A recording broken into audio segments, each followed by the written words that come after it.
Dans un premier temps, je mets des œufs avec un liquide, donc soit de l'eau ou du lait. Donc moi, en l'occurrence, c'est du lait. Après, je mets sucre plus sel de Guérande. Des œufs, du lait, du sucre, du sel, de la farine, du levain, du rhum, de la levure et du beurre. Voici les ingrédients pour réaliser une brioche. Mais pour la véritable brioche vendéenne, la Belle Rouge, le choix de ces matières premières ne se fait pas au hasard.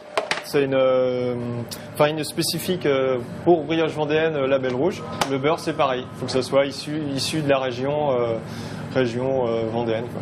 Le sel, c'est pareil. Il faut que ce soit du sel de Guérande ou de Noirmoutier.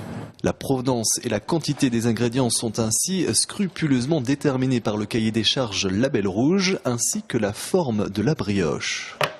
Donc le tressage correspond à 3 branches, 3 pâtons identiques, donc que je tresse comme une natte en fait. Donc je rejoins les deux bouts et je tresse.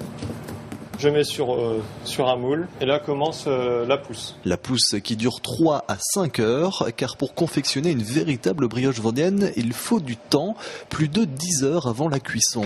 Une longue fermentation nécessaire pour permettre aux arômes de se développer et de donner au produit son goût inimitable et propre aux traditions des Vendéens. C'est bien ancré et c'est vrai qu'ils aiment bien pour les mariages faire leur danse de la brioche. C'est vrai qu'ils aiment bien ça. Au-delà de l'aspect purement gustatif, la brioche est effectivement une véritable tradition vendéenne et l'un des produits les plus connus à l'extérieur du département. Bon, bonne dégustation.